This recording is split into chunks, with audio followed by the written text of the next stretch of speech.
तो फिर एक बार रिश्तों को कलंकित करने वाली घटना वाड़ी थाने के हद में सामने आई है, जिसमें एक 8 साल के नाबालिग बच्चे को उसका सौतेला पिता हवस का शिकार बनाता था, लेकिन परिसर वासियों की सूझबूझ और सतर्कता से इस बच्चे को इस नरक यातना से बाहर निकाला गया।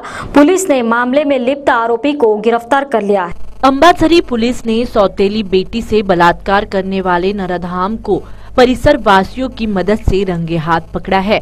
यह वारदात सोमवार की सुबह अंबाझरी थाने की हद में सामने आई है।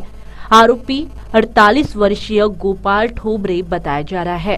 पीड़ित 8 वर्षीय बच्ची ठोबरे की सौतेली बेटी होने की वजह से उसको जान से मारने की धमकी देकर हवस का शिकार बनाता था।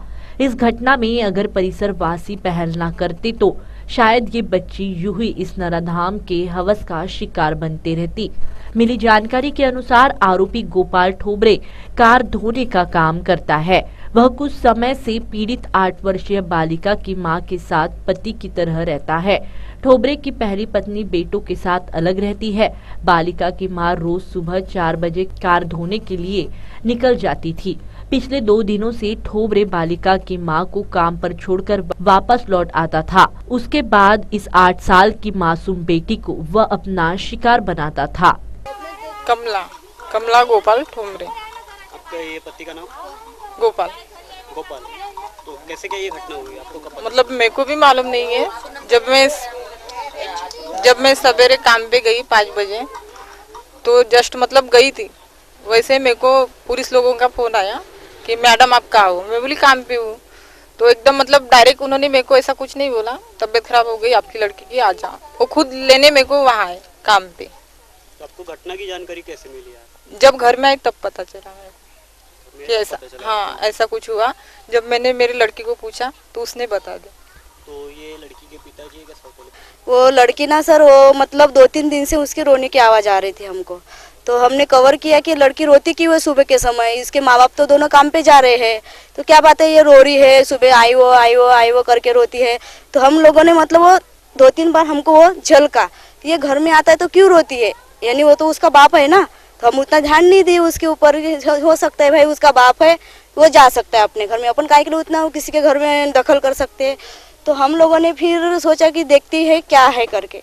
तो इसको मतलब 5:30 को यानी 10-15 मिनट कम रहते हैं, तो इसको छोड़ देता काम पे छोटा, और तुरंत 5 मिनट 10 मिनट के बाद वो वापस आता। वहाँ से लाइट बंद करता है। आधे में से लाइट बंद करने के बाद वो जो झाड़ है ना, झाड़ के पास अपनी गाड़ी रख देता है। गाड़ी रखने के बाद वो धीरे धीरे आवाज भी नहीं करता और ये कुंडी खोल के अंदर घुस जाता है, अंदर से लगा देता है।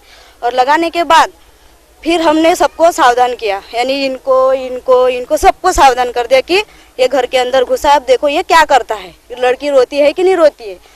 तो हमको फिर भी लड़की का आवाज आया, फिर भी आवाज दिया कि क्या है, मतलब लड़की क्यों रो रही है।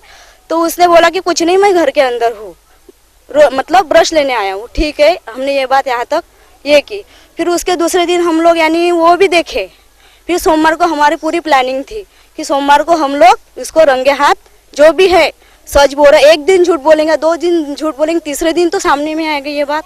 तो हमने फिर सोमवार को पूरी प्लानिंग के साथ उसको पकड़ा है। इस घटना में बच्चे की रोने की आवाज सुनकर परिसर के लोगों को संदेह हो चुका था, जिसके तहत सोमवार की सुबह योजना बनाकर आरोपी के घर लौटने के बाद परिसर वासियों ने घर का दरवाजा तोड़कर भीतर प्रवेश किया तो ये आरोपी बेटी से जबरदस्ती करता रंगे हाथ पकड़ा गया, जिसके बाद बस्ती की महिलाओं ने इस आरोपी की जमकर पिटाई कर उसे पुलिस के हवाले कर दिया। बहरहाल इस मामले में परिसर वासियों की एकता, सतर्कता और सूझबूझ के चलते इस मासूम बच्ची को रोजमर्रा की यातनाओं से आजादी मिल पाई, जो वाकई में काबिले गौर बात है। बहरहाल वाड़ी पुलिस इस मामले में आगे की जांच कर रही है। कैमरा पर्सन सुशांत मिश्रा के साथ सनी बोंगाड़े, GTPL News 24 के लिए।